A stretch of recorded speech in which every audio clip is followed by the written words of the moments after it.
नमस्कार, मी निकिता. आपण पाहत आहेत LS मराठी. पाहुयात महत्त्वाच्या हेडलाईन्स. राज ठाकरेंनी घेतली मुख्यमंत्री फडणवीसांची भेट. वर्षा निवासस्थानी राज ठाकरेंची फडणवीसांसोबत भेट. वर्षा निवासस्थानी राज ठाकरेंची फडणवीसांसोबत तासभर चर्चा. छत्रपती शिवाजी पार्क मैदानासंदर्भात ही भेट असल्याची माहिती. मुंबईतील घाटकोपर परिसरात दरड कोसळली. गौसिया चाळमध्ये 2 ते 3 घरांवर दरड कोसळली. दुर्घटनेनंतर दोघांचा मृत्यू, 5 ते 6 जण अडकल्याची भीती. गडचिरोलीतील जपतलाईत आश्रमशाळेचा परवाना रद्द. 3 विद्यार्थिनींचा सर्पदंशाने मृत्यू. मुख्यमंत्री देवेंद्र फडणवीसांचा निर्णय. अनुदान घेत असतानाही सुविधा नसेल तर तपासणी अधिकाऱ्यांचे निलंबन. सरकार संविधानाप्रमाणे चालतं, दबावाने नाही. एकाचं ओरबाडून दुसऱ्यांसोबत असं करणार नाही. मराठा आरक्षणावरून मुख्यमंत्री देवेंद्र फडणवीसांची स्पष्ट भूमिका. विद्यार्थ्यांवर पोलिसांनी केलेल्या कारवाईवरून झारखंडमध्ये गदारोळ. भाजपच्या आमदारांचा विधानसभेत गोंधळ. भाजपच्या गोंधळामुळे विधानसभा तहकूब. एअर इंडियाचं विमान 300 फूट खाली आल्याचं कारण समोर. विमानाचा मुख्य पायलट हवेत गांजाच्या नशेत विमान उडवत असल्याची धक्कादायक माहिती. टेस्ट पॉझिटिव्ह आल्यानंतर खुलासा. या हेडलाईन्स नंतर आता पाहूयात सविस्तर बातम्या. राज ठाकरेंनी मुख्यमंत्री फडणवीसांची भेट घेतली आहे.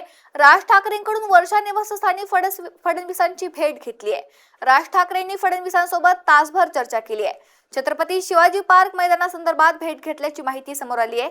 मनसे अध्यक्ष राज ठाकरेंनी मुख्यमंत्री देवेंद्र फडणवीसांची वर्षा निवासस्थानी भेट घेतली आहे. राज ठाकरे आणि मुख्यमंत्री फडणवीस यांच्या जवळपास तासभर चर्चा झाली आहे. छत्रपती शिवाजी पार्क मैदानासंदर्भातील मुद्द्यावर ही भेट झाल्याची माहिती समोर आली आहे. शिवाजी पार्क मैदानाच्या वापराबाबत तसेच आगामी कार्यक्रमांच्या पार्श्वभूमीवर दोन्ही नेत्यांमध्ये चर्चा झाल्याचं सांगितलं जात आहे.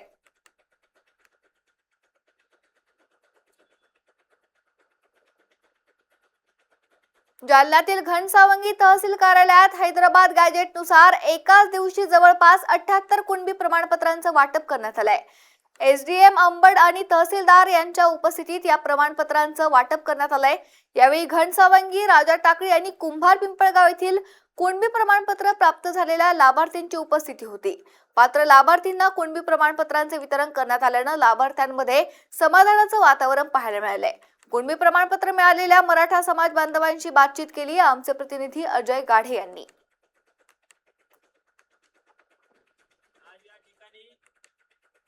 जालना जिल्ह्यातील आज 78 कुणबी प्रमाणपत्र वाटप करण्यात आलेले आहेत. ज्या लाभार्थ्यांना हे प्रमाणपत्र वाटप करण्यात आलेले आहेत ते लाभार्थी आज आपल्या सोबत आहेत.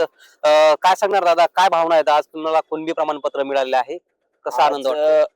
सर्वांना या ठिकाणाहून मी सकल मराठा समाज आणि सर्व समाज बांधवांना या ठिकाणून प्रथम जय शिवराय. कारण आम्हाला आज या ठिकाणी एवढा आनंद झाला.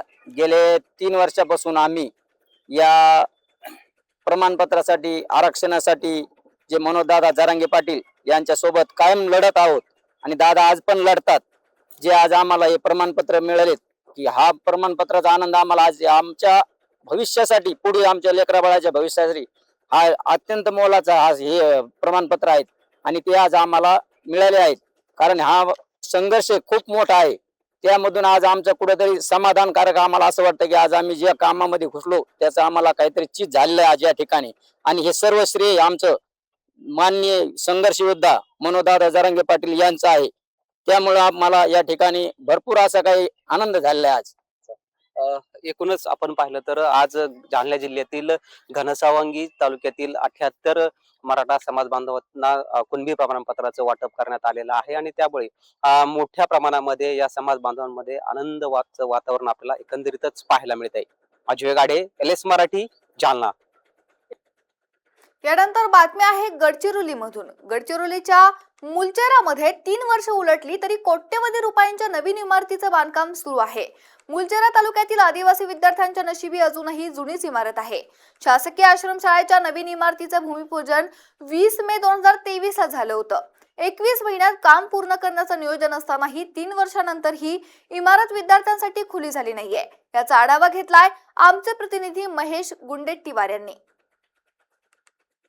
गडचिरोली जिल्ह्यातील धानोरा तालुक्यात समाविष्ट जपतलाई येथील अनुदानित आश्रम शाळेतील 3 विद्यार्थिनींचा सर्पदंशाने मृत्यू झाल्यानंतर आता आश्रमशाळेतील विद्यार्थ्यांचे प्रश्न ऐरणीवर आले आहे. मी सध्या मुलचेरा तालुक्यात आहे. मुलचेरा तालुक्यात देखील एकात्मिक आदिवासी विकास प्रकल्प अहेरीतर्फे शासकीय आश्रमशाळा चालवली जाते. या ठिकाणी मागील अनेक वर्षापूर्वी बांधकाम करण्यात आलेल्या इमारतीत आजही शाळा भरली जात आहे. निवासाची त्याच ठिकाणी व्यवस्था आहे. अशा परिस्थितीत जवळपास या शैक्षणिक सत्रात 202 विद्यार्थी शिक्षण घेत आहेत. मुलींसाठी स्वतंत्र व्यवस्था असली तरी ती पडीक इमारत आहे आणि मुलांना वर्गखोल्यामध्येच झोपावे लागत आहे. सामोरे जात असताना आदिवासी विकास विभागाने आदिवासी विद्यार्थ्यांना दर्जेदार सोयीसाठी नूतन इमारत आणि वसतिगृहाचे बांधकाम करण्याचे काम हाती घेतले आहे. जवळपास 30 कोटींची निधी देऊन सदर इमारतीचे बांधकाम सुरू केले आहे. 20 मे 2023 रोजी शासकीय आश्रमशाळा आणि वसतिगृहाचे बांधकाम हाती घेण्यात आले. आपण माझ्या पाठीमागे बघू शकता. हे दोन्ही इमारत 2023 मध्ये सुरू करण्यात आली आहे. आज 3 वर्षाचा कार्यकाळ लोटला आहे, मात्र अद्यापही हे बांधकाम पूर्णत्वास आले नाही.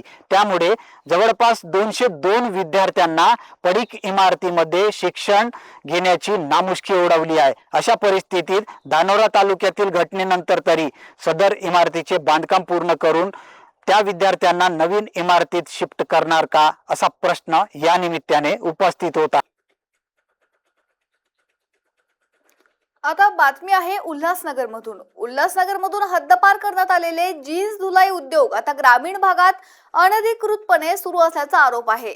बदलापूर, अंबरनाथ, कल्याण आणि मुरबाड तालुक्यातील माळरानांवर चक्क रस्त्यांवर जीन्स वाळत घातल्याचं चित्र पाहायला मिळालंय.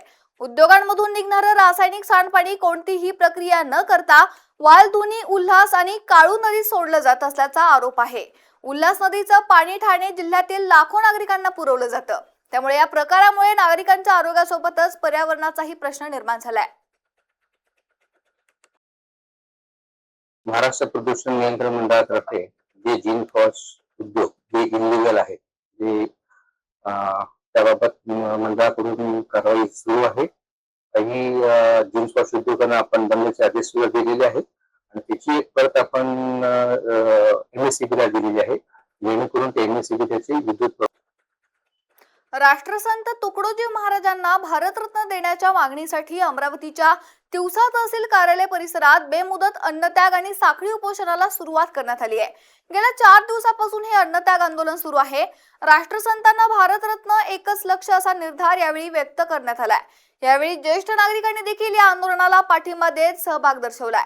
दुसरीकडे उपोषणस्थळी तुकडोजी महाराजांचं भजन आणि सामुदायिक प्रार्थना करून प्रशासनाचं लक्ष वेधलं जात आहे.